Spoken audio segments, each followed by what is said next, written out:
Awards Watch listeners and readers. This is the Awards Watch Podcast brought to you by AwardsWatch.com. This is not, however, Ryan McQuade. This is your editor-in-chief, Eric Anderson. But we do have live from the hospital, Ryan McQuade. Hello, Ryan. Hi. How are you, Ryan? Well, I'm wonderful. I thought about coming here for a vacation. You know that they say when you get into your 30s, you want to do things that you've never done before. And so I was just like, hospital, why not? You know what I mean? So, but yeah, I'm just having a fun old time in the hospital. Well, I know everybody was worried and is worried about you, but you're doing okay. Yeah. You're here. Well, I'm here, right? And I'm doing this. And it's sort of crazy, right? Because like you were at the first ever hospital ever created in the United States. You know, you're around there with that polio vaccine was made and stuff like that. So it's really kind of like a full circle moment for the podcast, to be honest with you. So I feel very honored to be the second person here. And like polio, I am back leading this podcast. So only for 1 week. Let's just move on. Let's just move on because you're obviously anyway. Fine. Nicole Ackman's here. You're fine. Listen, I'm holding myself back from like correcting your historical timing of hospitals, but thrilled to be here. The rules don't matter here. It's no Persuasion on Netflix, but yes. Don't remind me. All right. We also have Daniel Bayer. Hello, Dan. Hello, everybody. And Josh Parham. Hi, Josh. Hello.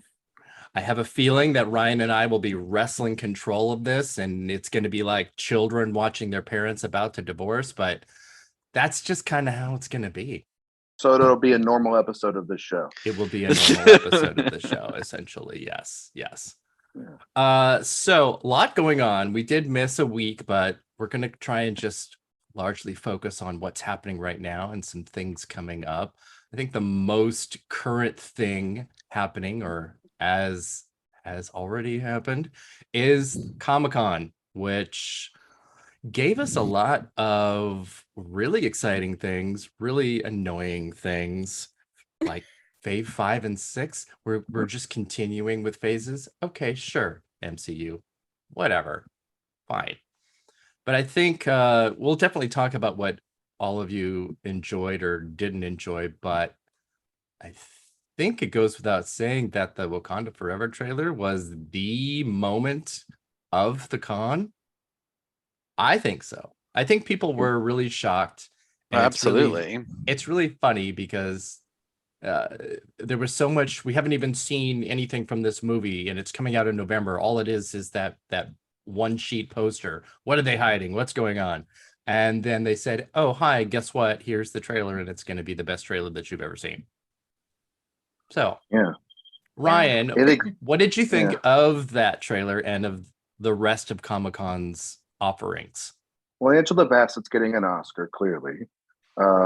So we can just all, it's over, right? No, that's not how this works. So thank you very much for anybody that thinks that.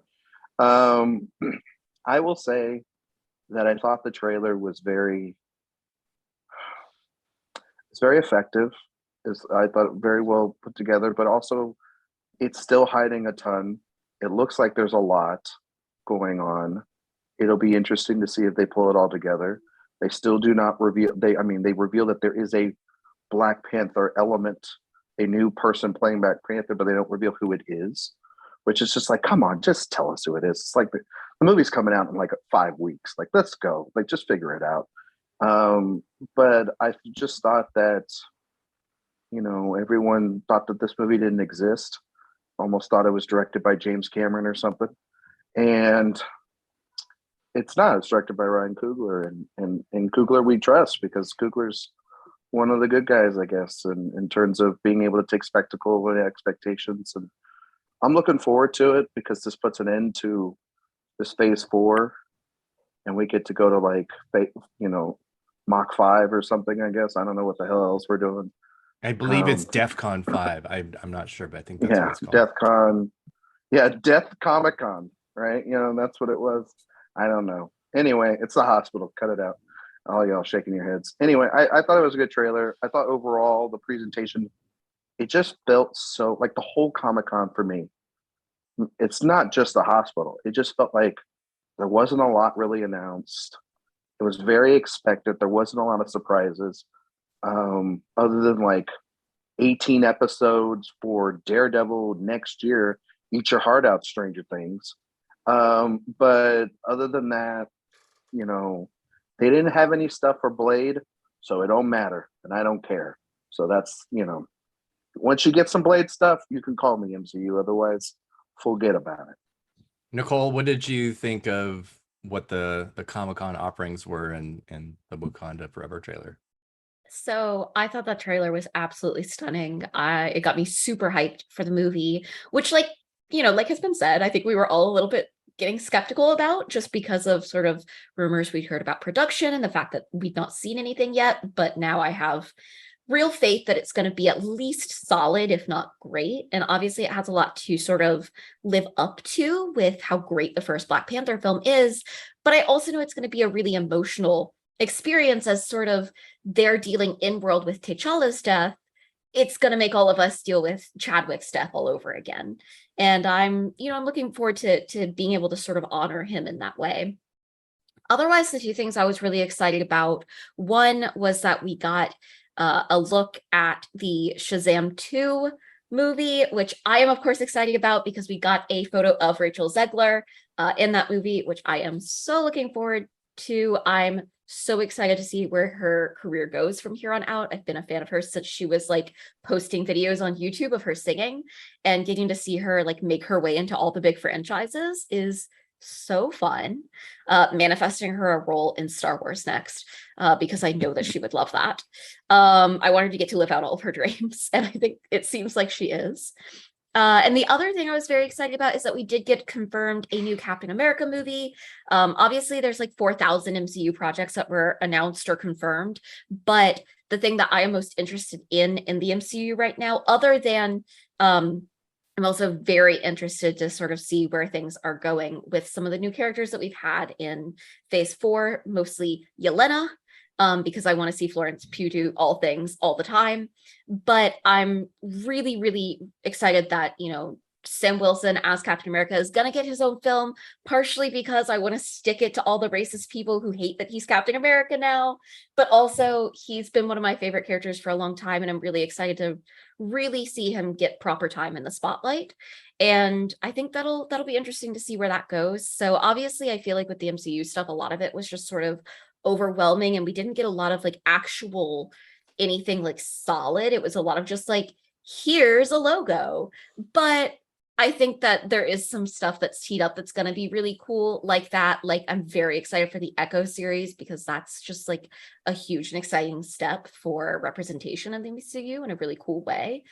But I'm looking forward to actually getting some like, solid news at some point in the future about any of these projects. Yeah, definitely. I'm with you on there. Josh, what did you think of the Comic-Con this weekend? Well, generally with Comic-Con, I don't care. Just same, Josh. As a general rule, nothing Same. against any of the properties, Josh but gets it. it's just not for me. However, I will say that as a big Marvel skeptic, and even one of those people that was sort of throwing shade at this particular movie, I think that this Wakanda Forever trailer was amazing and did so much to win me back on board. I think that the first one is by far the best thing that Marvel has ever done. In my opinion, it's not even close. It is their best movie, and I'm excited about the team that's coming back for it, and I'm interested in what they're going to do with this story, but it looks fantastic. And I had completely forgotten that Tenoch Huerta was cast in this as the villain, and I have been a fan of his for a while. He's a great actor. He's also super hot, which is another big plus. And Definitely a fan of those shorts. Oh, yes. Yep. So yeah, I am very much looking forward to Wakanda Forever. It's really the only thing I'm looking forward to out of Comic-Con. Like everything else, oh my God, the whole other phase of Marvel, just for me personally, sounds very tiresome. But if you like it, I have no ill will. It's just not for me. But the big highlight absolutely is Wakanda Forever. I am really, really looking forward to seeing it. And Dan, what were your thoughts? Yeah, I'm kind of in the Josh camp of like very happy for you if Comic-Con is your thing. It's not mine. I having them so it was very funny to me that Marvel was like, yeah, phase 4 is done, we know y'all didn't like it, phase 5 and 6 are coming. Like, it felt very like an acknowledgement that this summer's movies were met with a lot of skepticism and weird dislike, I would say, from a lot of people. But it's really with Marvel, it's just they're just always gonna be making money at this point now. Like, we have moved, the bubble was supposed to have burst and it somehow stayed intact. Like, it's a Teflon bubble, it's not going to be broken. And it will, at least from the audience side, whether or not studio bubble finally bursts that they're producing too much or whatever might happen there, that remains to be seen. But the audience is gonna show up whatever, and to the point where I think that even Marvel has realized they don't need to give a whole lot in these presentations, because everyone is gonna be hyped as soon as they announce a title. That's all they need to do. But that being said, I have my moments where I am a messy bitch who lives for drama, and them announcing Ant-Man and the Wasp, the Quantumania movie, and saying that, and Catherine Newton playing this role that someone else played in the last movie. And, Mm-hmm. I live for the drama. Mm-hmm. And yeah, the Wakanda Forever trailer looks great. Angela Bassett is everything. Can't wait for Kiki Palmer to do an impression of her doing the trailer's one line. It's gonna go viral because everything that girl touches turns viral these days. And it is a classic Angela Bassett delivery. So yeah, I can't say I'm not looking forward to it, because I absolutely am. But like Josh said, like, Black Panther was pretty easily Marvel's best, if not one of their best. And if they can keep that quality up, specifically on the level of the script, I think that this is going to be a big movie. Mm-hmm. I'm No, looking forward to it. I definitely agree, and I agree with Nicole that the Shazam trailer was a lot of fun. Yes, that was also very fun. Spirited in all of the right ways, but yeah, this seemed like such a small Comic-Con.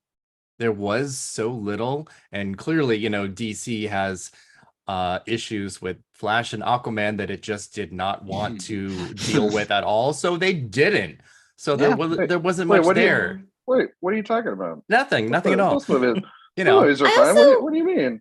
I do feel like ever since Star Wars got their own con, having those at Comic-Con does sort of take away from which, and to be fair, like, Harry Potter also had its own con. They had LeakyCon back in the day. So I get it. And I get that, like, Star Wars has so much going on that, like, Celebration was plenty of content on its own.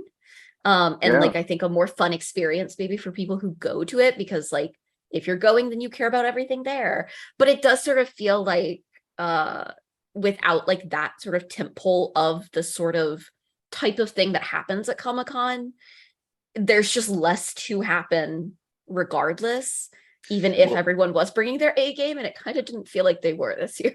And Disney has D23 too. I was just going to say that they're holding things for that. Exactly. I almost wish that, like, Disney and Marvel weren't even allowed to be at Comic-Con, because they take up all the oxygen for anybody else that might have something. It just isn't what it kind of used to be. You used to be able to have new trailers and so much more, and just, I don't know, it just feels like Marvel Con. Yeah, well, I agree. I'm sorry, Dan. No, go ahead. Marvel also, there's rumored announced they have 8 more projects that they didn't announce that they're going to announce at D23. Too And then much. of course, Nicole, well, that's, I think the sandwich meat of the sandwich with inside phase 6, you know what I mean? Because Fantastic Four is the front half, or the first part of that. And then there's all going to be these 8 films or television shows in between. And then there will be Kang Dynasty and was it Secret Invasion? Is that what the other Avengers film? I don't give a crap. Anyway, but then there's also like movies like Nicole was mentioning Rachel Zegler. There's the Snow White film that they're filming as well. There's tons of other properties. I found it funny for like the first thing that we got out of Comic-Con this year was the Dungeons and Dragons trailer with Chris Pine playing a flute. Yeah. And I gotta say, if that whole movie So was good. just that, it would be the greatest film in the history of the planet. The problem is that was like 2 seconds of a 3-minute trailer that just looked like your basic generic sort of action film. It So looked then I awful. didn't. It just it looked like Eric's favorite movie of next year. I'm so My hyped God. for it. Oh. I cannot wait. That tracks. Listen, I love a film that's just like hot men doing dumb shit. Hey, I'm and down if- for that. Right. And the thing is, it doesn't look as painful as when the Russo brothers make a film that is hot men doing dumb shit. So maybe like that can make up for The Gray Man for me. That's my hope. That's fair. Yeah. That's fair. Oh, I've been also- sick I've been sick the last 2 weeks, and I haven't even attempted to want to endure the pain of watching The Gray Man. Oh, I so thought that's what just put you tells in the hospital. Yeah, you'll be right That's back in it. fair. You would think, right? No. No, No. it's a mess. It's Listen, terrible. put Chris Pine in an outfit like that, and I will be there. Like I'm sat. Yeah, I mean, just his hair and outfits alone during this whole weekend were enough to kind of He's got to satiate. stop. He must be stopped. Does he? Does he need to? No, well, I don't You think so. I don't think so. All right, we are moving on from Comic-Con, as everybody else I think probably has, and we're going to talk a little bit about the fall festivals, which are very, very much right around the corner. It's the end of July. We are going to have the announcement of the Venice Film Festival lineup on July 26th. Lots of things have already been confirmed and semi-confirmed, but you never know until it's announced, and that's happening at 11 in the morning Italy time, which is I think 2 a.m. my time. So I don't know if I'm going to be up for that. Maybe I'll just make Ryan You'll be do up. it. I'll make Don't even Ryan do lie. it. Yeah, live from a hospital bed. Here comes my Yes. article about Venice. Exactly. And I will be saying, I need it. It's a deadline. Hurry up, Ryan. Right now. They're putting new meds in me. No, right now. I'm flatlining. I don't care. Deadline. Yes. It was his last and best piece. Yes. A few things that we do know that are going to be at Venice are going to be Bardo, the new Iñárritu, which is from Netflix, and their number one, their big push. Yes. It'll be at all the it will be their everything, their Power of the Dog, their Roma, their Marriage Story, Irishman. That's going to be their big push. We also have Blonde, which is very likely to be at Venice, was possibly going to be at Venice last year and didn't make the cut for many reasons.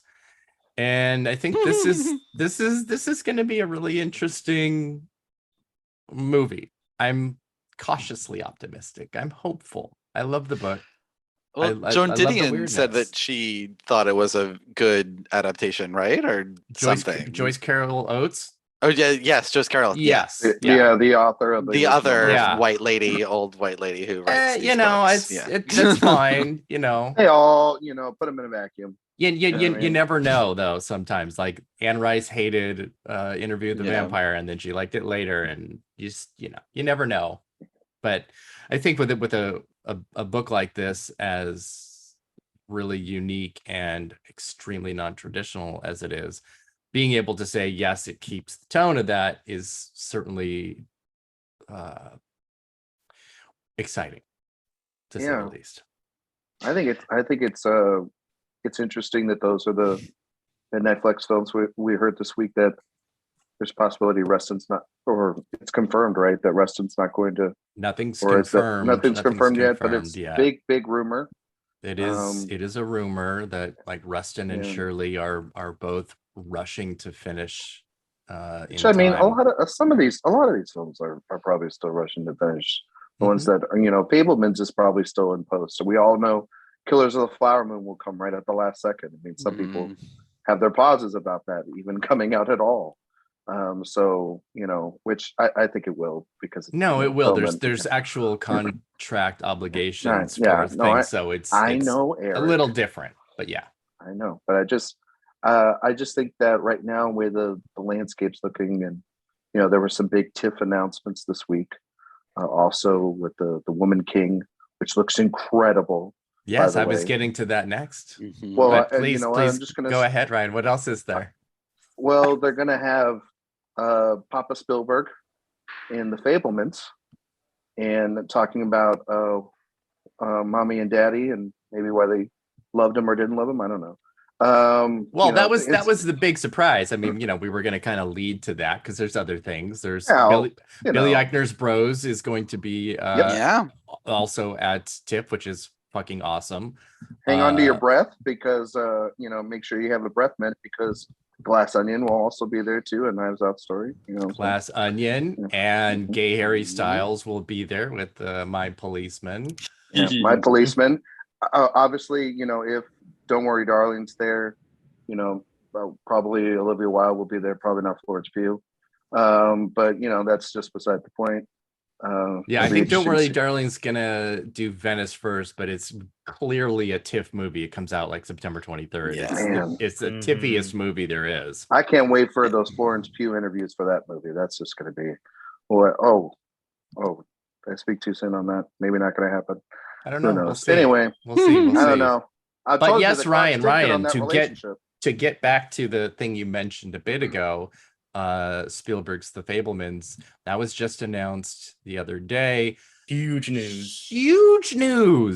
This is he doesn't do a festival this early. This is actually his first TIFF ever. Yeah. Ever. So that it's done in time and going to start there is pretty great. Go ahead. I mean, to be fair, I did read this week that he was in the mood for some poutine, and so that's why the film's going there. But other than that, no, it is big news, because he usually does New York, or he's just I'm going to release it in late November, early December kind of guy. But he has done, New York. I know that for Ready Player One, he did South by Southwest. He's done some other festivals before, but him going in Toronto, being a big centerpiece in the awards races early on, and having this movie carry the legs until its November release, that's huge, and that's confident. That's confident in the film that he's made. That bodes very well for that film's chances. Yeah, this it was a surprise, and it's a very welcome surprise, because Spielberg is always a good on paper player with the Oscar race, and did pretty well with West Side Story, but that was also a late mid-December release, no festival run, and no real way to kind of pick up a ball and run with it. And this is exactly what this does for his his Roma, his Belfast, his whatever you want to call it. And I think these types of stories from directors are doing so well with awards and with audiences. Everything could be a really perfect convergence of timing for him to be at the top of this race again. Yeah, I fully agree with Ryan with that show of confidence about the movie, because I would have thought that it was just going to premiere at New York. Like, I felt pretty confident about that. For me, I did not see TIFF in its future. So I think that does speak very highly to how much they're willing to push this movie. And yeah, I mean, right now in like my very early predictions, I had Fabelmans in number one, and this did not dissuade me of that decision. And I'm looking forward to the reception. Mostly, I'm also just looking forward to hopefully a narrative for Tony Kushner, which I'm actually more invested in than Steven Spielberg at this point. Yeah, same. I'm down for that. Yeah. Also, Dan, Nicole, you guys are going to be at Toronto, so I'm curious when you guys. Well, I mean, don't say that yet. Well, we fingers haven't. crossed. We have not gotten the official letters. I know, but I like to be optimistic more than cautious, and I know you guys. Me. Okay, it's going to. I'll tell you though, it's got to be big on your radar right now, right?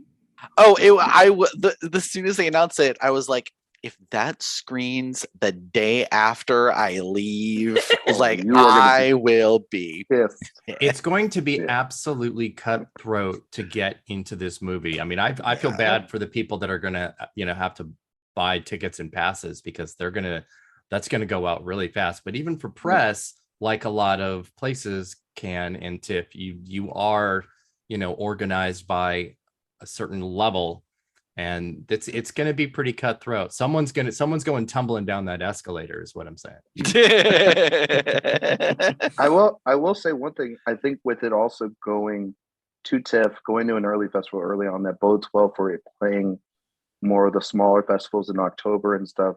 And I do think that this is Spielberg tipping a hand to all of us that this is him doing the Brana route of I'm going to go to every single place. This might be, I won't say it's not his last film. I don't think that, but it's going to be his last big campaign. I think he's got left in him because I think that this is a big campaign. He didn't do this a lot last year. He did some Q&As and he mostly was New York bound. He didn't in LA bound. He didn't go and travel around the entire place with this film from small festival to small festival the way I think he's going to with this one, with West Side Story. So I think that this is no, that's never been his thing. No, it's not his style. It's a long festival. It's fascinating to see the change. And Josh, I've been skeptical about putting it at number one because it's an easy number one to put, right? But you're in that. Eric's got it at number one too right now. And I've had it since I started my predictions this season. I know you both have. It hasn't moved.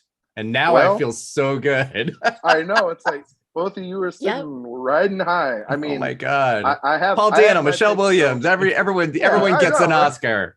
Everybody. No, but it's kind of exciting too, because I think for me, he had lost a lot of the magic for a while with some of his later projects. And I thought he gained a lot of that back last year with West Side Story.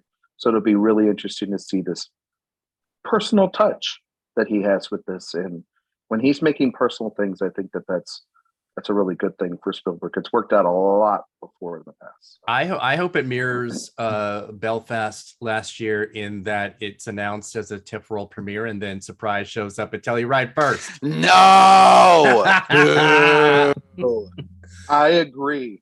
I mean, I don't think it's going to happen 2 years in a row, but I want it to. But I love mess. I love mess.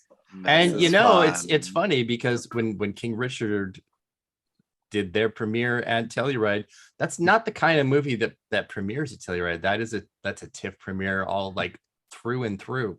So I think the festivals are at least, I know they're always fighting with each other of who gets what and when, and it's ugly, and they're the only ones that benefit. It's rarely the moviegoers that really do. But it does look like some festivals are more open to the types of movies that they're going to have. Telluride having King Richard was a big deal to me because they did Ford v Ferrari a couple years ago too. And these are not usual landing spots for a movie like that. So I love it. It feels like they want to premiere at Telluride if they want their movie to be taken, quote unquote, more seriously than if it just premiered at TIFF. Well, or even New York or Venice. For the longest time, it was the Oscar. You go there, jumping off point, or you had to at least be there. And, have a presence. Green Book and threw that in the wind. Yeah, now that's sort of moved from there and to TIFF or Venice, and They want that back. Mhm. Yeah, for sure.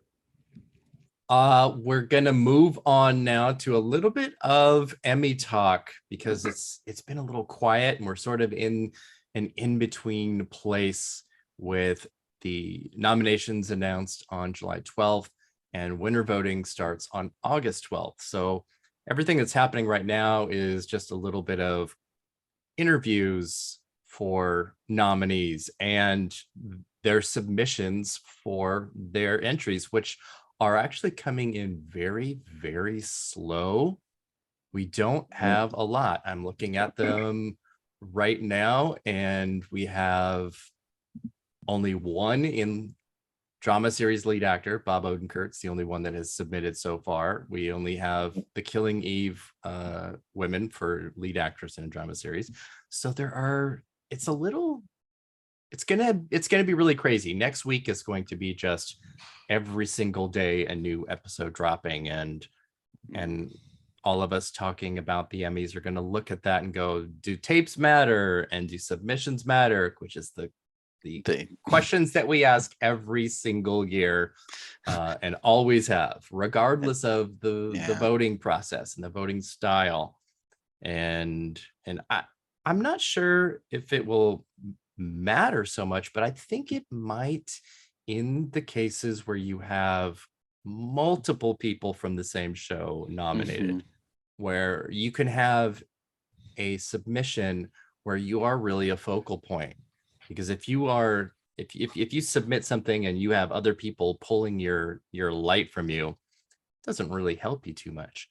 But we've got shows like Ted Lasso, and we'll talk about with one of the listener questions in a little while with White Lotus, where you have things where people are going to, be able to use vote splitting in a way that they've never been feeling more empowered to do. So I want to ask you guys, I'll ask you that, what your thoughts about vote splitting this year could look like for these categories that have so many people from the same show. Dan, what do you thought? You had to ask me first. Well, I mean, you could have chosen Josh, I suppose.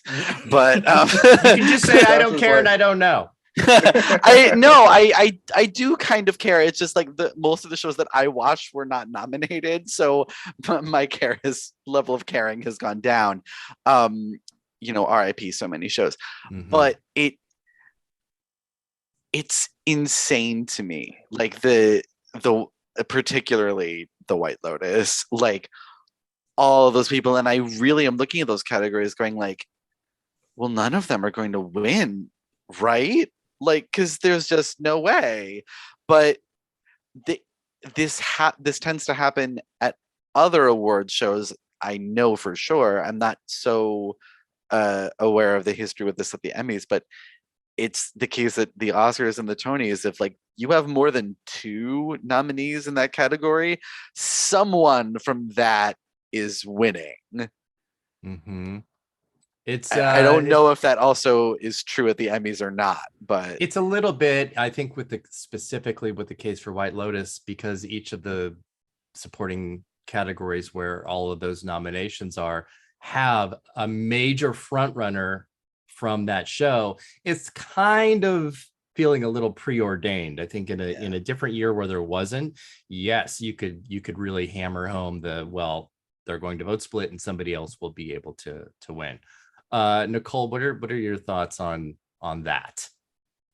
Truly, vote splitting is such a weird thing, in my opinion, because it does kind of feel like at every awards show, it can mean a different thing. And what is true at the Oscars is not necessarily true at the Emmys, is not true at the Tony Awards. And so it makes it like very difficult, I feel like, to know how to interpret it. But I do think, obviously it's a show of support for the show in general. And the bigger thing that I take from that is obviously, like, I am not someone who is good at Emmy predictions, but when a show is nominated for like a bunch of acting awards in one category, I don't really know what to do in that category, but what I do know is that I think it has a really good shot in the other categories it's nominated in. That's kind of all I've got. Josh, what do you think? What do you have here? Yeah. Well, first, I will just say up front, like, I don't watch a lot of television, but sometimes when I look at the Emmy nominations, I feel like they don't watch a lot of television either, based on their nominations True. and how many shows actually get those slots. But yeah, when I think about vote splitting, I very much agree with you, Eric, with the notion that if there is sort of a preordained front runner, it doesn't really matter because everybody's just going to that person anyway. And we see that oftentimes just like at the Oscars, when there's multiple people nominated from the same movie in one category, if that person was just going to win anyway, then it doesn't matter that there's another person there. So it does seem to me like if you have a sense of that in some of these categories, then that person will just end up winning. But it doesn't seem like that's set very much. And I would suppose that's where the tape submissions do come in. I actually had a question for you about that. What is the submission that you were most looking forward to finding out in terms of, when we get the final result of what episode they pick? What's the one that if you can have that information right now, you would want to know? Well, I think I know what like episode Zendaya is going to submit. Even though her winning submission was ridiculous and like trolling the Television Academy to pick it, and she still won. So I think her choice is a little clearer. So I think I would be looking to Laura Linney, but even more Melanie Linsky. Yeah, because I'm talking to her next week, and if she hasn't revealed it, I'm absolutely going to get it out of her with everything that I have. But I was, rewatching bits and pieces of Yellow Jackets, and it's such a hugely ensemble show. And when you are, a lead trying to pick, your episode, there's a lot of other, stuff in the air that's there when you are not on screen. So I was trying to figure out what episode she would pick, and I have 3, and I think I know the one that it will be, but I want to know that right now. I'm rooting for her so much. I love Melanie Linsky. I have loved her since Heavenly Creatures. I want her to win so badly. It's so nice. Like, and I'm sorry to her that I haven't watched Yellow Jackets, but like, it's so nice to see her finally getting this level of recognition because she's deserved it for a long time. Yeah, I absolutely agree. Ryan, what are your thoughts on Emmy messes like vote splitting? Oh, well, vote splitting doesn't exist. We've established yes. that.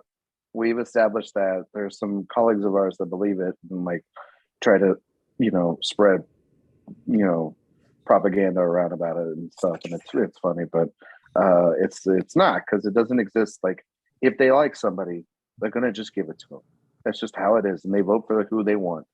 And if it's if it coincides that some like this person on this show and so on the same show or whatever, this White Lotus business was stupid. Like, it's taking like levels of like The Crown to a whole new different thing. But that is the thing. If they like a show, they unabashedly do not care about anyone's feelings. They will nominate it across the board. And some of those, like the Alexandria Daddario nomination, which was like, I thought a nomination where it was like, okay, they went all in on the show. Plus, she campaigned really well for it. And some of that is campaigning. And we all know this. A good campaign can land you something. I thought, Severance once again had a dominating day.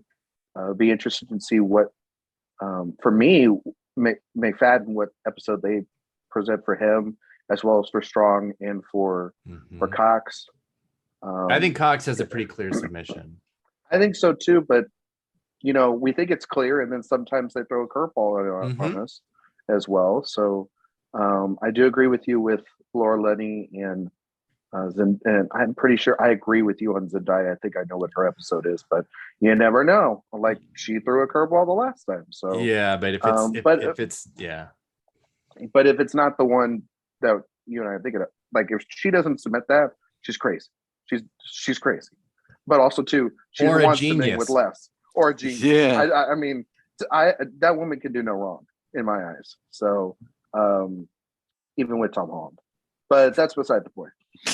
So I will say this about the Emmys is that I agree with Josh. And it was funny that Josh made that joke because it's true. It feels like in the vast landscape of television, the viewer that's getting isolated a lot is Josh and Dan, in that there are only really, when it comes down to it, they say there's so much television, there's so much to watch. And then it comes down to about 12 shows on each side of each category, maybe. And that's really depressing. It really is depressing that Elementary was the only show on, broadcast television to break through. Especially with final seasons of things that had clearly been Emmy nomination. It's nice to see, though, other surprises like Rhea Seehorn finally get a nomination, and literally did not care about anything else when I saw that she got nominated. Adam Scott get nominated for Severance, which I can't wait to see which episode they submit, because every one of those episodes are banger episodes for him, and he could win an Emmy off of any one of those. That's how good he is on that television show. I thought it was a really, overall, it was a good nomination batch. Lower on the diversity angle this year, but that's just sometimes given the shows and whatnot, and you can't really control. I mean, that's not for the Emmys to control. That's for Hollywood and their producing partners and studios to control more so than ever. Maybe, or also watching more television outside of their scope. But I mean, that's one of the reasons why they expanded the nomination lineup. And again, I think this is getting into one of like the listener questions where we can go more about it. But we can talk about it later. It's Sorry. Supporting actress. It's the drugs in a limited series has 7 spots, and 2 shows make up every nominee there. That's crazy. Insane. That's and the problem is if they put a cap on it, there's going to be there could be in the future some potentially great nominations from great ensemble casts that don't get in, and we're going to sit there and go that, and so you can't really cap it, I guess, but it's a problem. It's something I think though that the Emmys will look at though. The Emmys do more to change their voting schematic and structure than anybody, than really kind of anybody else. And I do think that they do everything that they can to get to cast a wide net and to have a diverse set of nominees in all of the meaning of that word. And so I think they will, they're already doing, new rules of like no more hanging episodes, which I think is the best thing, because the hanging episode rule was horrible. So I'm glad that they're doing that. But they're also, it's still an archaic awards calendar, because there is no such thing as a September to end of May calendar for television. This only existed when summer was only reruns. We never had original programming in the summertime when I grew up. It's so you could go to the movies, and so you could go to the beach and do whatever else you were going to do in the summer. Shoot, there are shows that are debuting their new seasons right before the voting, before the voting starts opening up, so they could be eligible. So, and they gain a lot of momentum right there. I mean, case in point is something like Stranger Things, where that show strategically put itself right there on the voting line so that, it could sweep in and land a ton of technical nominations and then that series nomination. And these Emmy nominations for a show like that's just like icing on a cake, because they got all the views and it's popular, but they did worse this year with their nomination total than in previous. Well, I mean, seasons. because they didn't get any acting nominations because of the fact that like none of the acting's up to the par of the other shows that are nominated. Let's just call it like it is. I wouldn't say that it's that. It's what we had talked about on previous podcasts, where April and May were so packed with so many shows trying to hit the deadline that that's why you get only 2 shows nominated in that category, Well, because people and just also, kind of too, they didn't have enough bandwidth to watch this many shows. also too, the final 2 episodes of their season didn't release at the beginning with it, and therefore weren't qualified Yeah. under this season. So technically, the only things that were nominated for 1 through 7, and then those other 2 episodes are now just in the upside down for next year because they're not going to get nominated next year. So, which I do think was a really smart release strategy in terms of just trying to get views on them and like getting the for average viewership, viewer yeah. to care. Obviously, it didn't work out well for the Emmys, and I do think that that's like, if they'd had those 2 episodes with the rest of it, I think they would have had a better chance of getting an acting nomination, maybe, because like the 2 big dramatic episodes are the ones that don't count. So yeah, but also like looking at who they nominated in those categories, I don't think any of them were falling out for anyone from Stranger Things. And it was tight. It was close. So, I think even something like guest actor or something like that, even like they could have maybe gotten in one of those like lesser acting categories. No offense to the people nominated there. Even the guest acting categories are like, they're really weird. It's all Succession. Yeah. It's crazy. And it's then bananas. like some of it's all hacks. And, that's exactly. That's also a weird thing though, when you have programs now that have so few episodes. The threshold between guest and supporting is 50%, and you can't even be in 10 seconds of one more episode.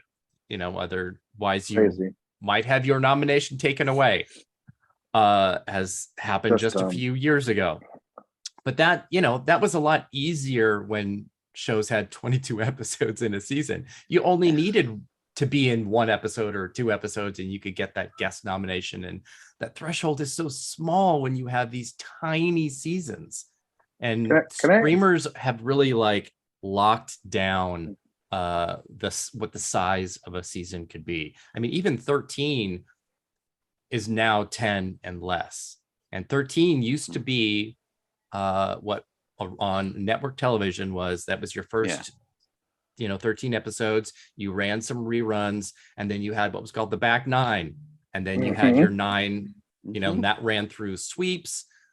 What's sweeps anymore? That's like nothing now. There's not even a thing anymore. I miss sweeps. May sweeps was such oh a my fun god, thing. I miss it so much. Oh man, there was nothing better than some May sweeps. I'm curious though, for next year, there was a bit of news that I don't think anyone really saw. Was that when Abbott Elementary got announced for its 2nd season? Yeah, they're doing a full 22 episode season of that. And one, I love that show. Don't get me wrong, but I'm kind of nervous about that because I'm not nervous at all. I am a little bit, because it's one thing to write such a great show within, I think it was 12 episodes. Adding 10 episodes is something to really flesh that all out. I mean, she has all my, Quincy Brunson has all my support, and I feel like she can knock it out of the park. She can do no wrong. But that is something where you go, oh God, I hope that's not gonna be something for a sophomore slump. You know what I mean? And bite off more than you could chew, so to speak. Yeah. That was my thoughts on it too. I'm like, that's amazing. I can't wait. I'm so excited for more episodes. I hope that they can sustain that level of quality over 22 episodes in a season. It's a lot. I think so. It is, an ensemble show. William Sanford Davis, who plays the super, is going to be a series regular, not just a part-timer. So we'll get whole storylines with him, and he's freaking hilarious. Yes. So I think it's great. I'm excited for it. Are you kidding? 22 episodes of Abbott? Yeah, thank you very much. Oh yeah, I'm so happy. I can't wait to see them. They'll figure it out. Yeah. I think so too. Yeah. So this weekend, the shifting gears, The big movie that opened this weekend was Jordan Peele's Nope, and it opened to about 44 million for that opening weekend. Pretty good. Budget wise, always good. Pretty good for Josh and Nicole and me. Yeah, pretty good. Not too bad. Pretty good. Not great. Pretty good. Not great. You know, number I one. mean, you know, What's number one? Elvis is like over 200 million worldwide, doing Worldwide. pretty good. Black Phone doing pretty good too. And so, but Wow. we're not here to talk about that. We're not here to talk about that. We're here to talk. We're here to talk about Nope. something original. Yeah. Is it though? Original in the sense that every single minute of it is completely enveloped in homage and influence and reference to so many other directors and films. And is it though? Is like Dan? Yeah. Dan, like no, I'm not. No, Dan's saying like, is it though? And it's like, yeah. Well, we say everything from Quentin Tarantino's original, so we can say that this is original too. There's a difference Yeah, between something that's derivative and using that as a pejorative word. There's a difference between nostalgia and yeah, I think what Peele did in Nope is homage and reference and love of the directors that he grew up with and admires, and it's not just, you know, ripping off of a style at all. But Nicole, I want to ask you, have you seen Nope, or did you not see it yet? I have not seen it yet. Then I suggest maybe you mute me. I don't know. I think we might get into some spoiler conversation. Is that all right? How about somebody text me whenever I can come back and not get spoiled? We can do that. We'll okay, do that. thank Nicole. you. We'll do Thank it. you. Thank you, Nicole. Josh, you wrote the review on AwardsWatch, which was your first review. First review, which I was great. so excited for. And I wanted to the reason why I wanted you to do this was I had read your review and comments on Us, which was, I think you gave it 3.5 stars on Letterboxd, and I was like, okay, now I'm really curious. I wanted your perspective, not as somebody that felt like they were just going to love it and actually might have a discerning eye and perspective. And you did. Your review was a B. It was good. But since that review, you've revisited it and you like it a little better now. Is that true? That is true, which makes it sort of weird how this movie had such a quick embargo time, which normally you would think is they don't want you to contemplate the movie too much because then your opinion might go down. But I feel like that is the opposite of this movie, which makes that decision kind of weirder to me. But that's an aside. It is still not a perfect movie. I still think that it has a lot of things in it that don't quite come together and muddy the storytelling in a way that I think lessens the impact of it. But watching it again, I did feel like I had a stronger grasp on at least the mechanics of the story and what Peele was going for with some of that commentary. I think that commentary could have been streamlined a bit. It could have been made a little bit clearer, and it would have been such a much better movie. But as it is, I still find it to be a really thrilling spectacle, especially the end. The finale of that movie, I think, is just incredible. I am just completely riveted. And there are some wonderful horror elements to this too. Honestly, some of the most disturbing things I have ever seen in a movie.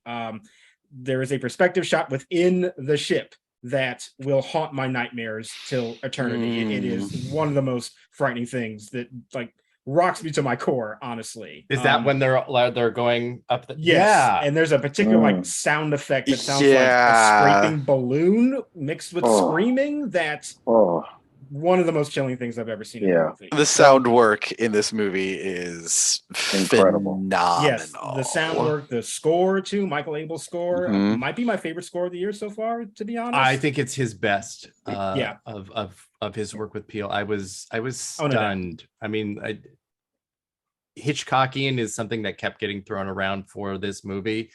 This score, just with those plink, plink, plinks, just absolutely just took that home. Oh my Oh god. yeah, and then when it gets into terrifying. sort of the bombast at the end too, it is completely earned, even when it shouldn't be. It's like we're doing a Western at this point, and it feels like it should be out of place, but it works with the tone of it. And there's even some interesting commentary I thought about filmmaking and cinema and celluloid in particular, and sort of how that gets weaved into the history of Black people in movies and kind of reclaiming narratives and using this old technology to sort of capture your own story. And I found all that to be interesting. Once again, kind of clunky in terms of how it is weaved into that narrative, and that is a little bit frustrating. But watching it again, I was able to sort of recognize that and say, okay, it's here. It may not be the best, but I can just go with it. And I do think it's a really good movie. I actually like it more than Us. Oh wow. Yeah. Wow. Dan, what were Yeah, your Dan thoughts? disagrees. I did not like it more than Us. I Yeah. can tell you that. I actually like. I was very, very angry with this movie for quite a while after I saw it, because it made me think worse of Us in retrospect, because the things that were sort of shaky in Us, I particularly with the writing, I thought were worse in Nope.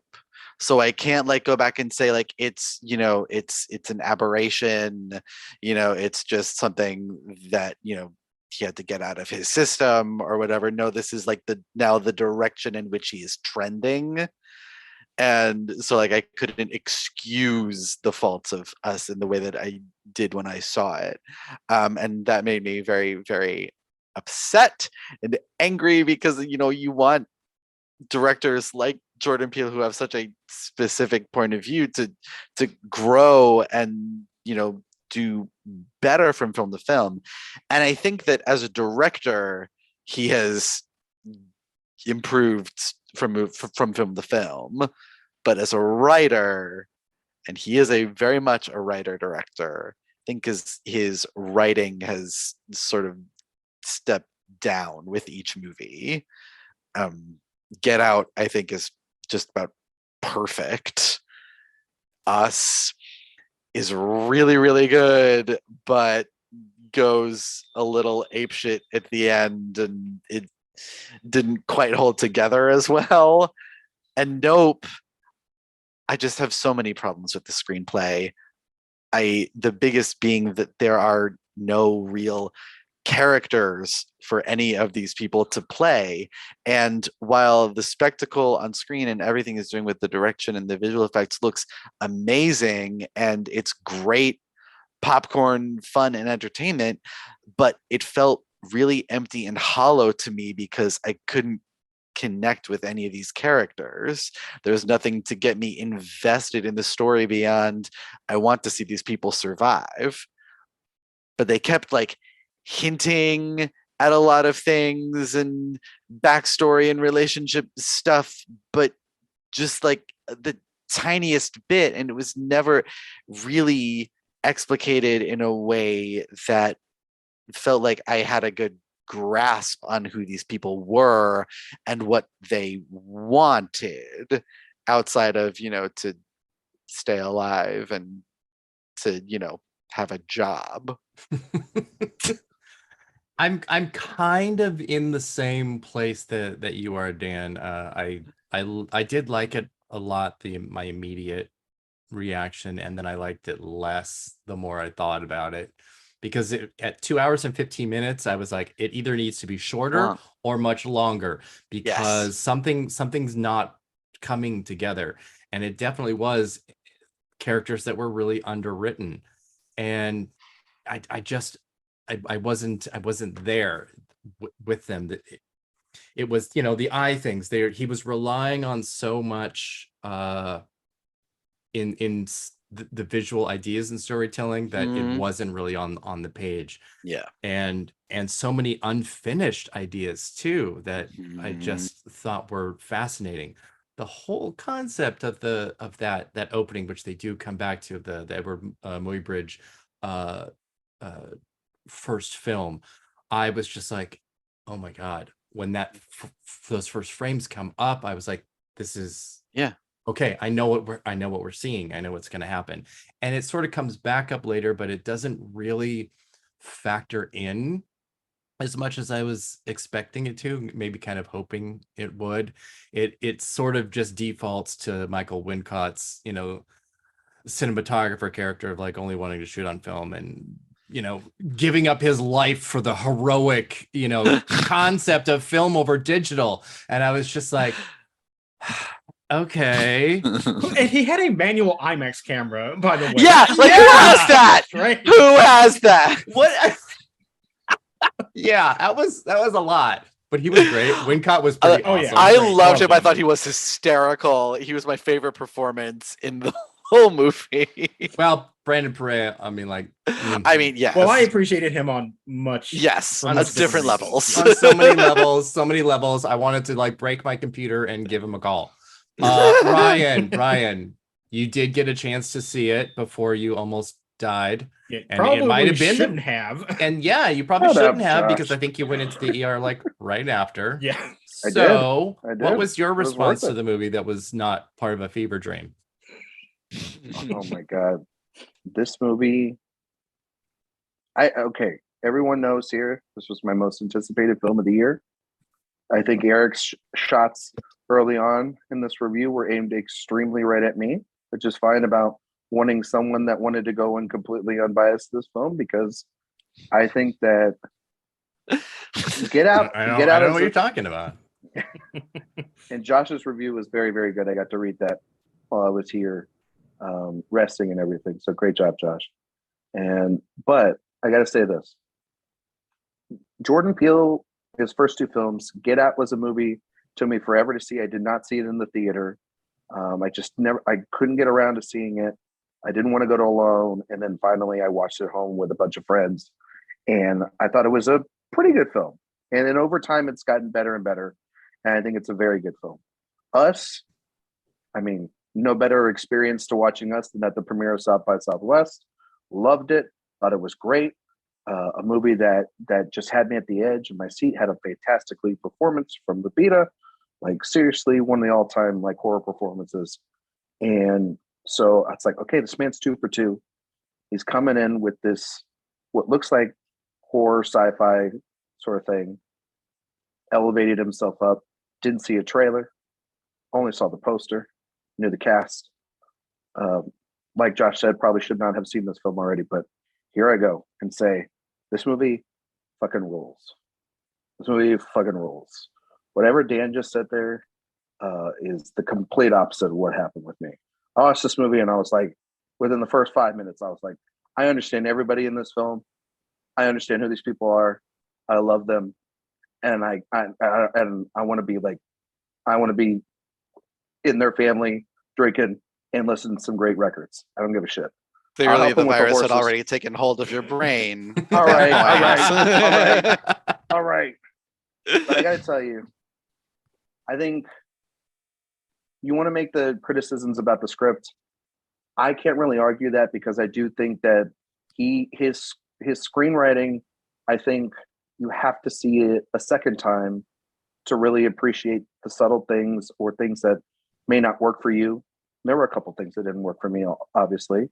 I don't think everybody, he's not going to write perfect screenplays the rest of his life. Nobody's able to do that. It's just virtually impossible to do that. But I think in the landscape of where horror films are, he's the best we've got. He's the best horror writer-director we have currently working. There's nobody better than him. I would disagree with that, but that's There's okay. nobody better than excuse me, Mr. Vice President. I have before. Exactly. That's what I'm saying. I'm not gonna. Thank you. I think that Keke Palmer is fantastic in this film. No one is giving enough credit to Daniel Kaluuya. I think he is phenomenal in this movie at being this quiet, stoic brother to Keke Palmer, who is, the opposite of that. Sleepy. And they're just trying, and I think that their yin and yang pull as this brother sister pair really work perfectly together. I think Michael Wincott, I mean, my God, that man, like when he came on screen, I was like, okay, let's go. Steven Yeun, put him in all the cowboy uniforms we want. He's fantastic in this thing. I just got to tell you, like this is a movie. We talk about this a lot. You know, people have been going on and on about Top Gun Maverick. They've been going on and on about RRR. They've been going on and on about Everything Everywhere All at Once. This is a movie. This is a movie where I sat there and I went, yes, everything, throw it up there. This is somebody I felt like for the first time this year where I'm like, absolutely. Yes, you gave This is them some the money retconning going on right Yeah, now. did you give Everything Everywhere like an A+? No, I give it a B plus. I give this an A. Yeah, go look it up. Go look it up. Hey, I can just Go look edit it it. up. I can Yeah. I can make it an A+ right now. You you would argue with me? I think that this is the best blockbuster we've had this year. I think that this is the best I think that this is better than even something like the Batman, which I love too. I love it when they just give a director all the controls. They're confident. They're making something extremely confident. The commentary for me worked all the way. I know exactly what this movie is about, and I can't wait to see it more and more for it to keep diving in all the little things. And the score's great. Hoyt Van Hoytema's cinematography is incredible. It's very good It's IMAX. great. It's the IMAX. It looks spectacular. Yeah. Absolutely finale, spectacular. Yeah. It The does. finale is great. I think it truly, you talk about having one of the most horrifying sequences, Josh, with the sort of the stomach thing. The Gordy sequence is by far, I think, directorially speaking, one of the crowning things of his career so far as a director. Terrifying. I thought, like, because when I went back, I did go and see the trailer, and in the trailer, that there's a fist bump that looks like it, and in the trailer, and you think, oh, is that an alien? And when you see it in the film, you're like, oh, that's not an alien. This is completely different than anything you expected it was going to be. And I love that subversion of expectations. It's just him making a big bombastic movie about how we consume spectacle and how we should do it and how we shouldn't do it. And I really liked it. I thought the Gordy thing did a couple of great things. One, it gave us the first title mention of the movie, and in a way that was super funny. And then, you know, Daniel Kaluuya doing it later in the way that we are expecting it to be used was really, really funny.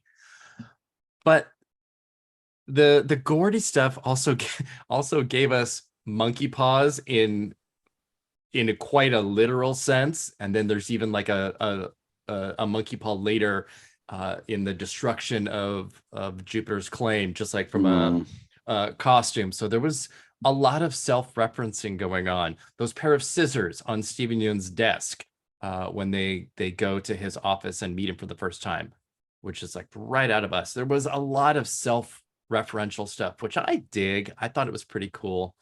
The thing to me that was the scariest part about the Gordy story was not what happened on the set, but it was Steven Yeun's character telling the story of it, because there was no horror in it. He wasn't even saying, hi, this monkey just ate this girl's face off. He was telling it in a way that was like folklore, and like he heard it on the news. And making it about, you know, Chris Kattan's SNL impression, which was A+ referential humor. Yes. Absolutely A+. And it might have been my favorite part of the movie, his whole retelling of, oh, you don't know about Gordy. You got to see that episode. It's on YouTube. You know, like stuff like that. Oh, absolutely fantastic. And of course, you know, that he's like, was this kid star of a movie that was basically Holes. All of that was great. And it's the thing that I like so much about Peele is that he is a director that likes movies and likes television and knows it and uses it in all of his work. So his references are always fun or respectful or humorous. Everything about them is always genuine. It's always coming from a good place and not from a just a disingenuous place. So that I loved. That I absolutely loved. I was less into the alien non-ship, as it were, because you kind of realize that it's not a ship. It's just like, it kind of looks like a giant butthole in the sky. Yeah, And- basically. And I'm not dismissing Here we go. Josh's thing about how horrifying that moment was, but I was just also like, they're like going up a big butthole. That's kind of what I'm feeling right now. Or an esophagus. You know, Or you don't whatever. know. Yeah, You don't know. It's and then what it Get your mind ultimately out of the gutter. becomes at the end, which is not what it starts as. Mhm. It didn't make sense, but I kind of guess I didn't really have Yeah. to. It did not Oh, make sense it gets- why it was transforming into that at the end. I still struggle to figure out why Yeah. it decided to show its true Yeah, form at that That's, point. that's But yeah. I was having so much fun that I really didn't care. And I- I feel like that's a lot of my feeling of this movie, that when Yeah. I get into those points where it doesn't really add up all that much, and this is the reason why I'm willing to say it's better than Us, is because Us has similar problems, I think, of kind of cramming a lot into its story, whereas Us, I think, sometimes kind of suffocates under the weight of that, whereas Mhm. Nope has the spectacle to fall back onto, where if it's not really making much sense to me, it just Oh, shows okay. me a sequence that I'm just fully on board with on an entertainment level. And I think that there's a lot of times in Nope where the storytelling, as I said, could be streamlined. It could be made clearer to make this an impact. But I kind of feel like I get it. Like even the Gordy stuff, which was the main source of my frustration when I first saw it, Hmm. going back into it, it's like, okay, I kind of understand, because Jupe is this guy who kind of had control of what he thought over Gordy, and he sort of sees that with this alien creature, and it's this commentary about how you can't really control wild animals, which is even a line that's in the movie, I think. So it's like, I get it. We spend a lot of time to hammer in this very kind of simple point for a character who's not in the movie a whole lot. So it's Yeah. like decisions like that are the source of my frustration, but at the same time, I get what the meaning is, and then it leads to grand spectacle that's very entertaining. You Yeah. could have eliminated all of the Gordy and Steven Yeun stuff Nope. entirely. No, you could have, and then it would have been could more have. like Jaws, because you didn't need to Mhm. have the whole underlying theme of which is opened up in that quote at the beginning. It didn't have to have that he was Yeah. trying to tame something wild, and you Because also have it really doesn't have horses anything which to do are with the Haywoods, really. yeah it doesn't. I mean, it's a good idea. I think it's a very interesting theme to bring up, but Mhm. it feels rather separate from like the brother storyline with like their father and what they're trying to accomplish. And like I said, their storyline kind of tying into the whole history of filmmaking and Black representation, Yes. which I do find to be fascinating and Yep. very relevant to their story. The whole stuff with Gordy, it's like, okay, I get it. It's good, but it's a bit distracting. And in a movie that's over 2 hours, kind of feel like you need to start streamlining some of these It's the reason ideas. why I Yeah. think Get Out is better than his other two films, because the physical geography of Get Out was limited to a certain amount of people and space, and in Us and in both Us and Nope, you have a situation where it expands outside. So like this entire group of people are sucked up, and the news is like, oh, I think there was a flash flood. I'm like, really? That's what really? And then by the end too, you have this massive thing in the sky, and it escapes the suspension of disbelief that you're only seeing this happen in a small space, and nobody else around for miles would be able to see it, but they would. It kind of exposed all of that for me in a way that I think Get Out, keeping its location tight, allows the horror to be a little more real, because there wasn't enough happening in these major things that were happening in Nope to, I don't know, it wasn't working. I think Get Out is sort of like ruthlessly focused on it is laser focused on it knows exactly what it wants to say, and it has focusing on one thing. Us tried to be like, yes, it was about one thing, but it was about one very bigger thing, and took a more that movie was more about creating a sense of unease and a vibe than it was necessarily telling a straightforward story.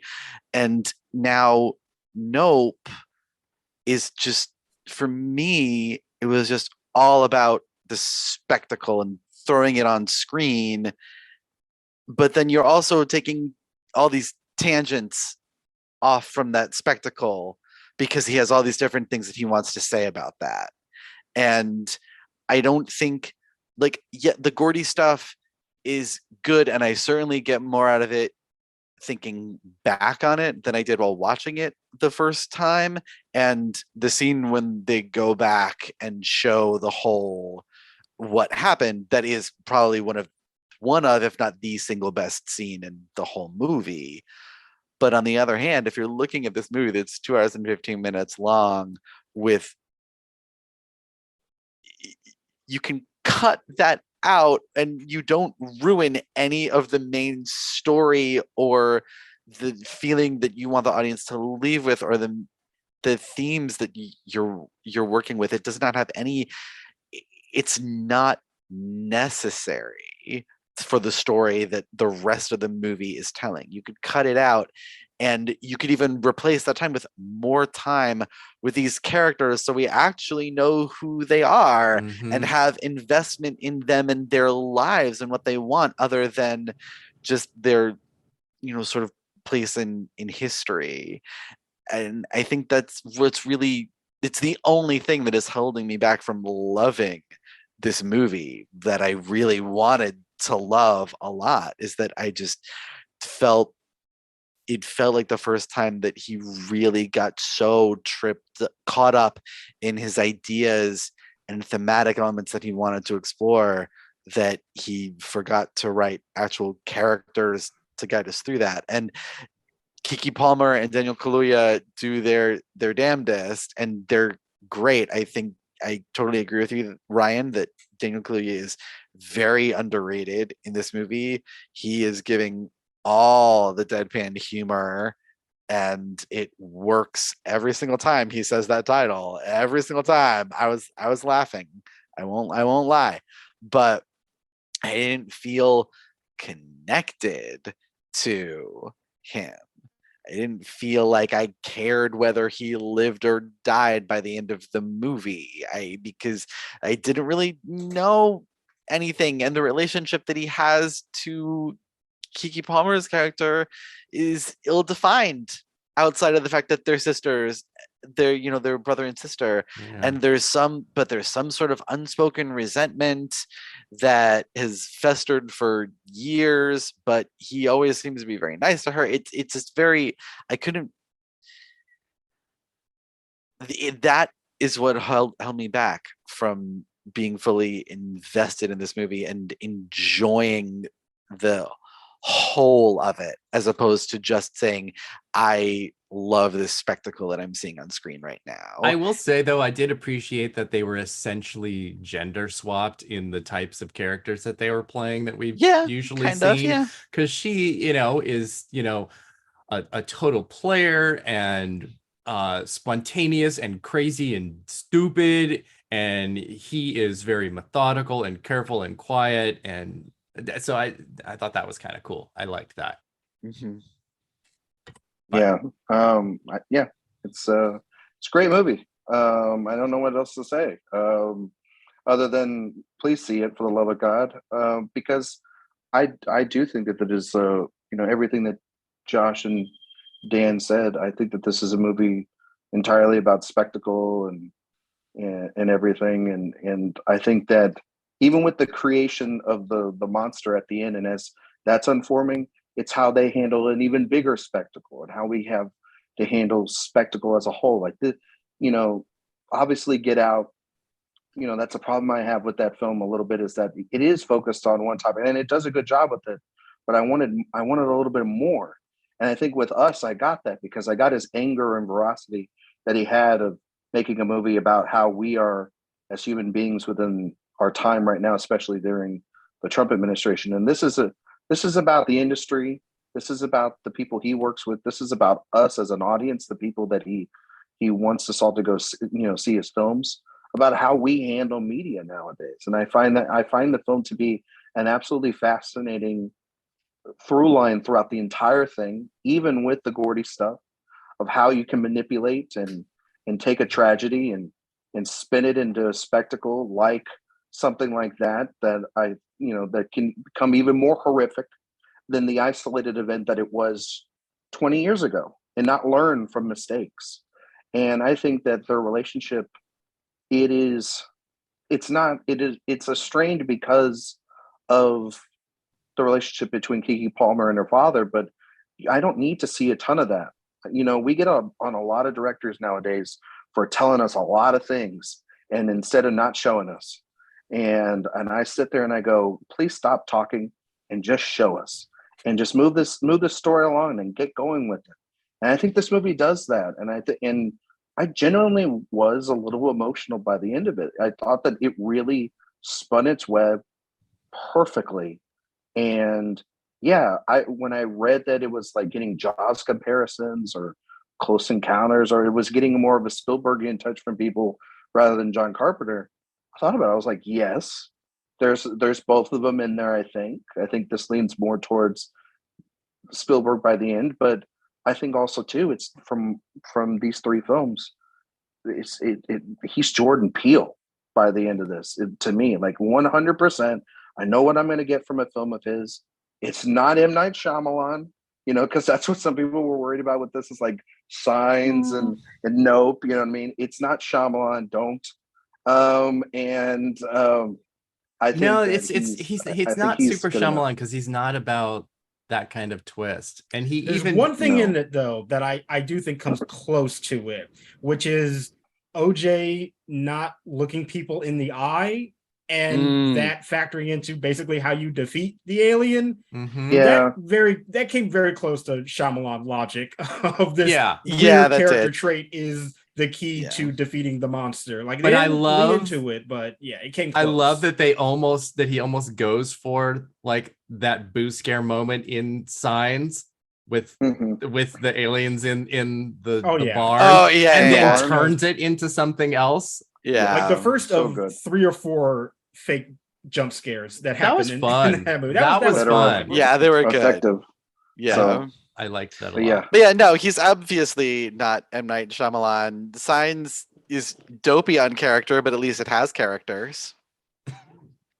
Oh, stop it, Dan. Boy, Dan's just going in. I don't think the characters are bad in Nope. They're just very simple. Yeah. And I think sometimes the movie goes to make more out of them than what is actually there, but I don't have a big problem with them in general. Yeah, I don't either, but I agree. Okay, I think we're gonna move on to listener questions. I'm gonna get Nicole back. Let's get Nicole. Hold on, back I got her. All right. Dude, listener questions. Yes, and we gotta get some theme music for this listener questions bit. We can underlie some music throughout this, like Family Feud. We'll do like Family Feud music. Oh my god! All right. And then I'll get sued for copyright. Hi, Nicole. Hello, Nicole. hello. Welcome back, Nicole. Thank you. We're gonna dive into some listener questions. We don't have a whole lot. We did talk a little bit about some of them because there are some Emmy related questions.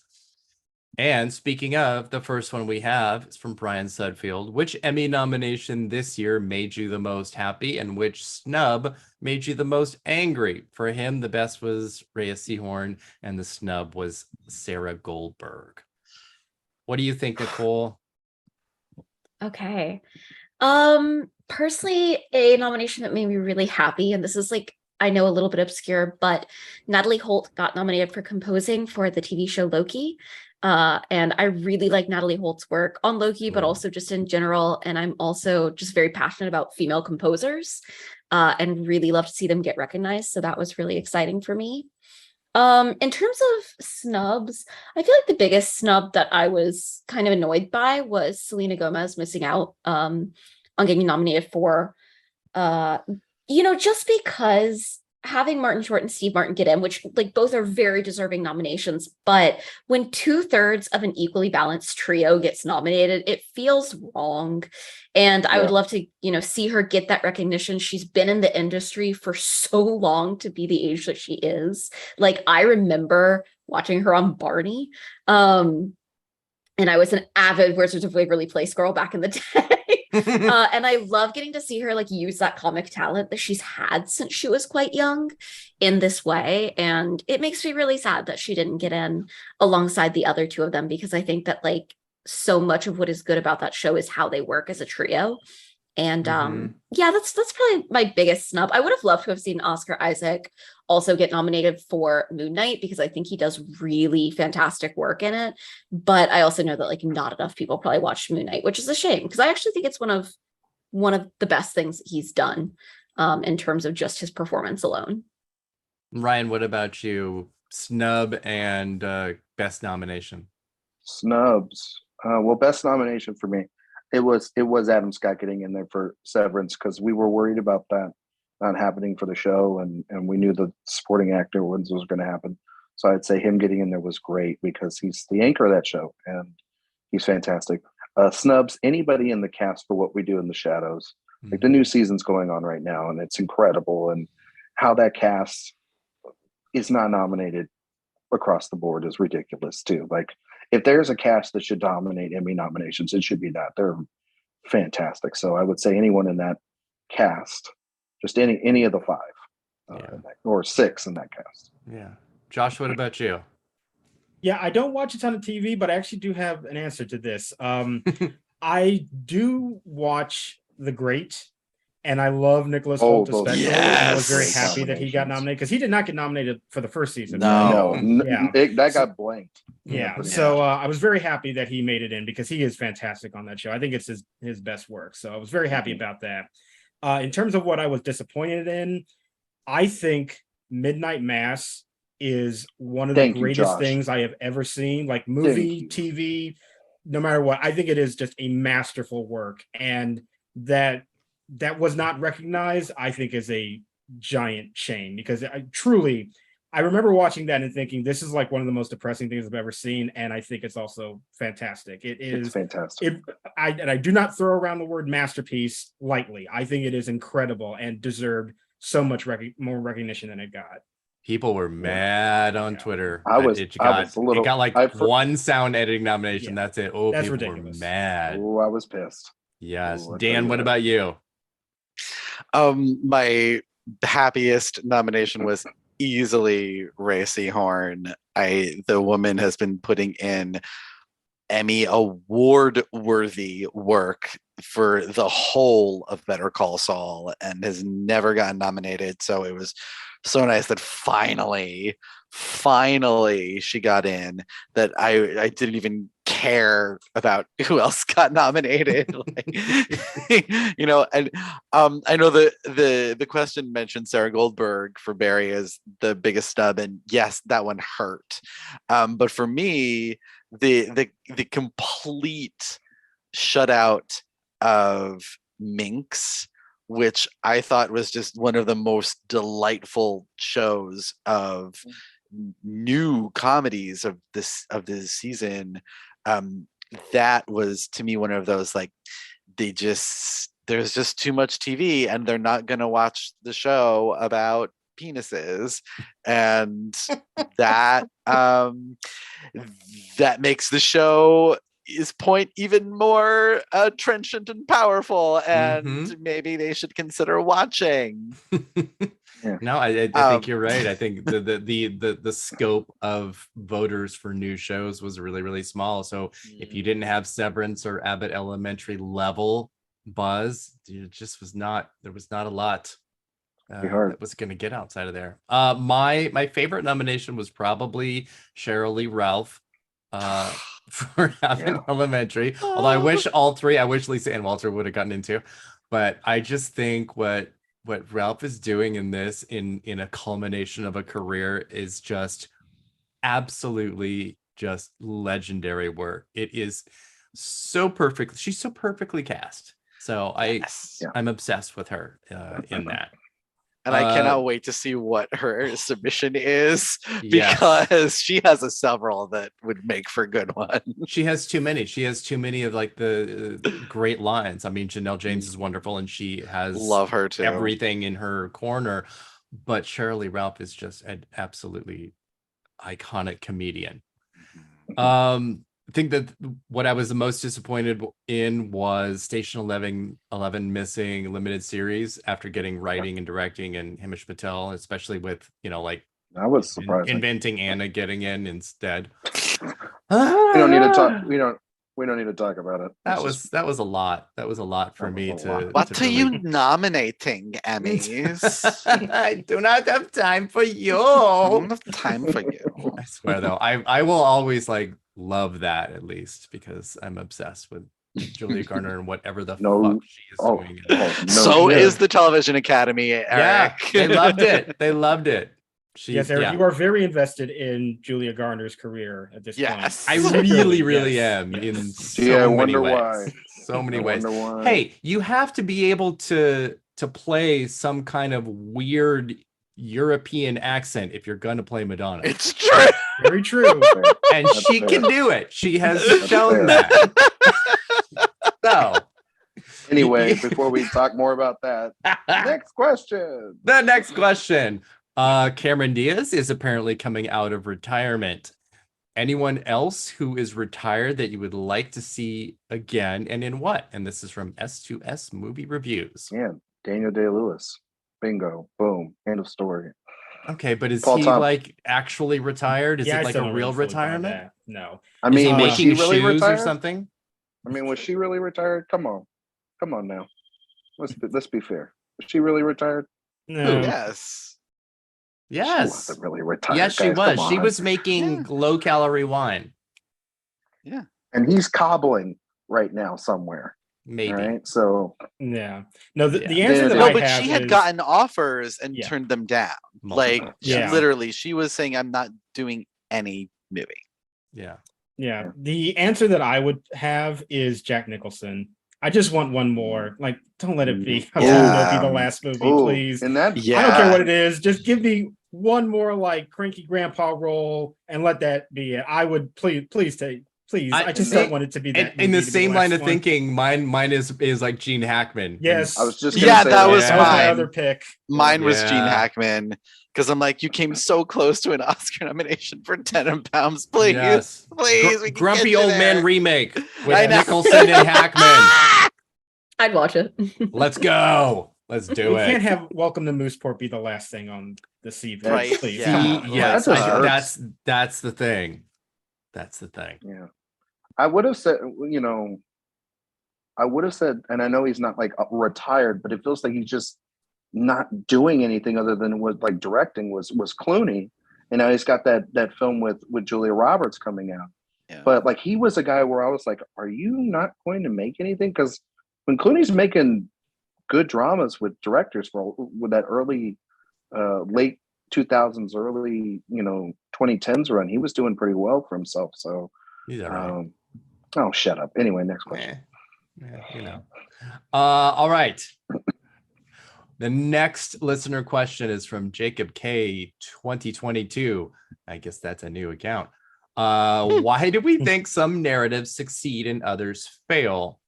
Looking specifically at Chadwick Boseman in Best Actor 2020 as the failure and Will Smith in 2021 as the success. Josh, what do you think about that question? I think that, narratives are always going to be dependent on how much people like the movie. It doesn't matter what the narrative is for the individual. If they're attached to a movie that they don't like, it's not going to work. See Glenn Close for The Wife. It didn't matter that she had all the goodwill going into it. They didn't like that movie. They liked The Favorite more, and that is what mattered. And in that case specifically between Boseman and Will Smith, one of those movies got into Best Picture, writing nomination, was much more popular than the other one. And that, I think, is really what it comes down to. The narrative can help. It can give you the boost, but the movie needs to be good first. And if that's not there, if there's not the passion for it, then it's not going to land. I refer any of my thoughts from the man from Chicago. He knows what he's talking about when it comes to this. So great job, Josh. And I also think it kind of depends too on what is the competition in the category. Yeah. And in a year that there's a performance like Anthony Hopkins gave in The Father, what does a narrative matter? I think in some level. Whereas Like, yeah, it just doesn't. Right? And also, It's like, an all-time think- performance. You're like, well, shit, you know. and I think Hopkins had a bit of his own narrative in terms of, you know, He had the being able to narrative recognize a before great- Boseman died, honestly. Yeah. Exactly. And I think that's the Yeah. thing, is that like you can have a great narrative, but if 3 other people in your category also have a great narrative, then Mhm. like, okay, we're back to the drawing board. So I think it's just sort of what year you end up in, how people Yeah. take your movie, what the competition is, you know. Yeah. It's also how you campaign that narrative. And for perfectly understandable reasons, Netflix and the Ma Rainey team didn't lean too heavily on Boseman's narrative going into that Oscar season. And the There was narrative no is right way to do that. Though. Exactly. It There's would have no right been way. seen as crass. Exactly. Exactly. And it happened so organically with Heath Ledger and The Dark Knight. And especially after all the controversy about that movie missing out the Best Picture nomination, there was something in the air to reward that movie. Yep.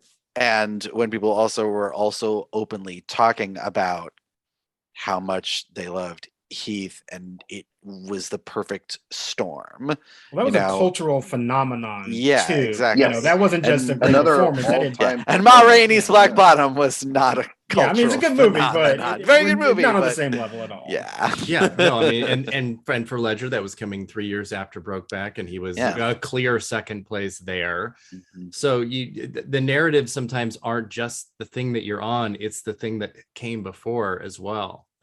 Even somebody like Sandra Bullock winning Best Actress, she Yeah. won because the movie was nominated for Best Picture. It made $250 million, and she had The Proposal, which made 175 Yeah. Mhm. that summer. You And can't it's also like- can't deny that at that point.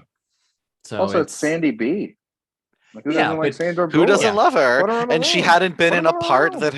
that Oscar had cared about. yeah, Put and- her in a room with people. My God, forget about it. yeah, It's true. So that's That is also kinda- true. Yeah, that's where that goes. We are back to another Emmy question, and it digs into what we were talking about before. I really like The White Lotus, and I'm happy Natasha Rothwell and Jake Lacey got nominations. But 5 nominations in supporting actress is ridiculous when there were a lot of other shows that could have been represented. What should be done to get more shows represented? This is from TV Fontaine. I mean, I have them think- have people watch those other shows, and you know, I mean, it's not like The White Lotus came out all at once in a bundle. It came out months before. You know, it's really just about sometimes you hit a big, for lack of a better word, you hit a Titanic. You know what I mean? You hit something that's in that category for that year that's so big that people just love, and you know, and captures everybody's attention. And plus, you know, everybody in all these other categories, people are vying for all this other stuff. For that show specifically, everything was in the supporting categories. So if you wanted to embrace that show, you only could do that in supporting actor and supporting actress, as opposed to every other show. So maybe make it change where there's got to be at least a lead or lead performances as well. But that's tough because then you're alienating the fact that this was a genuine ensemble. So Yeah, everybody it's was in sad to every say. episode. Sad to Yeah. say it. You gotta Although leave it the way it is. Bartlett was the clearest thing Kind of to a a lead lead. that Yeah. show had, but being specific to the category that it's talking about, because there were 5 women from White Lotus and 2 from Dope Sick, and that was it. 7 slots. This, I do think, might be an example of the expanded number of nominations being a bad thing. I was going to ask about that. Yeah, that That's- is something to maybe revisit. That is what I think we're seeing now, where you had these ensembles, whether it's Hacks or Succession or Ted Lasso or White Lotus, where you can just name check everybody from the show because it's your favorite show of the year, and then they get in. And I think in an era of just 5, that happened less. And not that it didn't. Hill Street Blues, one year, all 5 nominees in supporting actor came from that show. And there were a few years where it was only St. Elsewhere, Hill Street Blues, and Lou Grant getting in, because it just was that was the most popular stuff.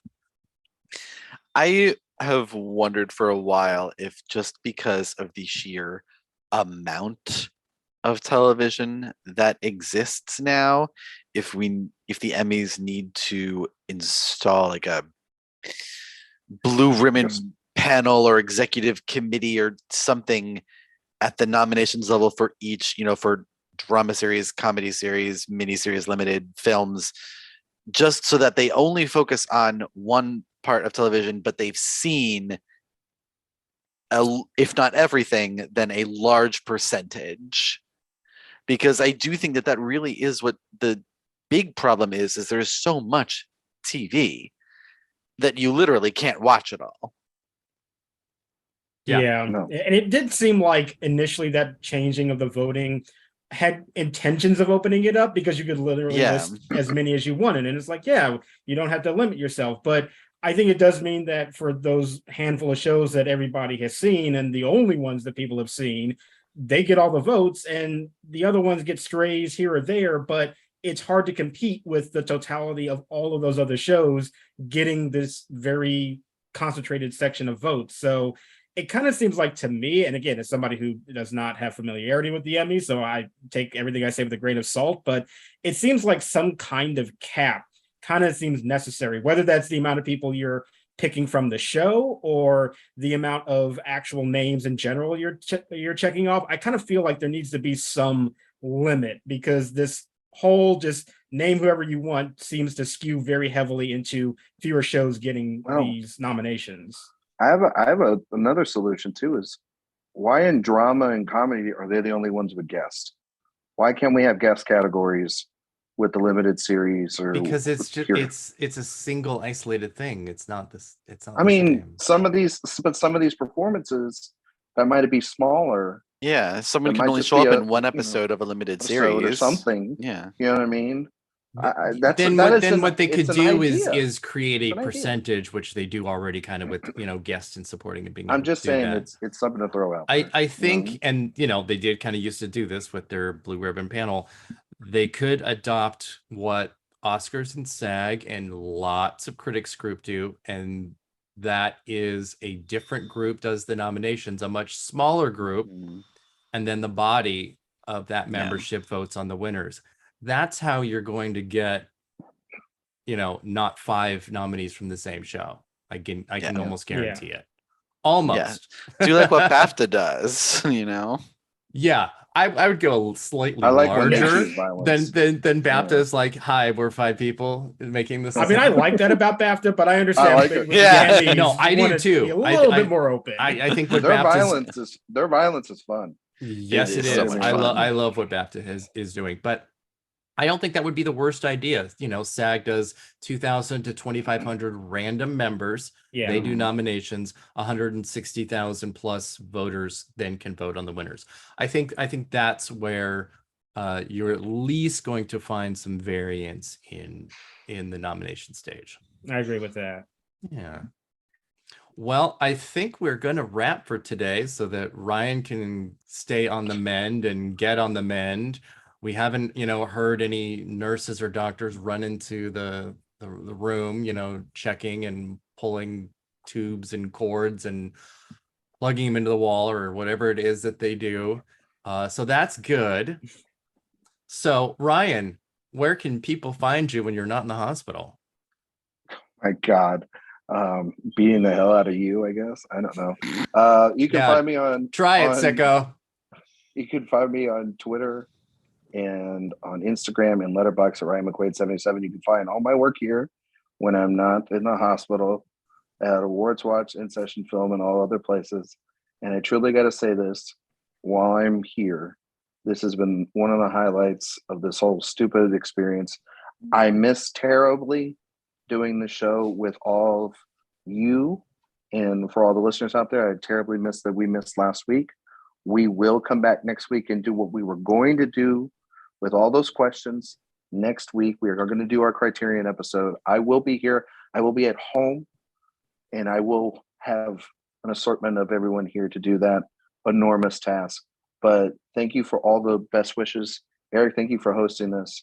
And Dan, Josh, Nicole, you guys are the best. So thank you guys. I really appreciate y'all. And this has been a lot of fun. And Nope's great, so go see Nope. So there you The go. man literally podcasting from the hospital is thanking us. Yeah, like Yes. come on, Ryan. I'm telling No, I you. didn't want to say anything, but you could. I'm say some screen nice capping things all on there. this, and then I'm Yeah. just gonna, put it out all on the internet. No, Nicole, where can people find you? You can find me on Twitter, Instagram, and Letterboxd at Nicole Ackman 16. And Josh, how about you? You can find me on Twitter at JR Parham. You can also find a lot of my work over on Next Best Picture. And I guess as of this week, you can find some of it even on AwardsWatch now. Yes, you can. Yes, you can read Josh's Nope review, and you can read Nicole's The Gray Man review, which I highly recommend more than the movie itself. Yes. Dan, where Yes. can people Yeah. find you? You can find me on Twitter at Dancing Dan on Film. You can find reviews at AwardsWatch, Next Best Picture, and even one at In Session Film, and a lot of old bloggy stuff at the Film Experience. I've been all over the internet. You have just been all over the place, Dan. Just passed around. I Just know. passed around. Down bicycle. Sloppy bottom. Love it. Exactly. Love Film it. Twitter party favor. Yeah. Oh my god. Sassy Josh came to play today. I love this. I'm loving it too. It makes Great me on so Sloppy happy. Joe. All right. You can find me on Twitter at awards_watch, Instagram at awardswatch, and obviously awardswatch.com. And thank you everybody for being here today. Ryan, thank you for getting sick so that I could host this show again. You just wanted to make it all about you. You This is- know, this is what this I illness was has all having been my about all you. about Eve moment, and All about was Eve more- moment, please. with It's more misery right now than anything. Ryan, I have so many thoughts right now, and I Yeah, have a I can't wait hammer for in the your- garage. I know. I can't wait for your Annie Wilkes hair. I You know what will. I mean? Yeah, my hair is not quite Annie Wilkes today, but I could almost do it. Again, thank you everybody for being here. Thank you everyone for listening, and we'll see you next time.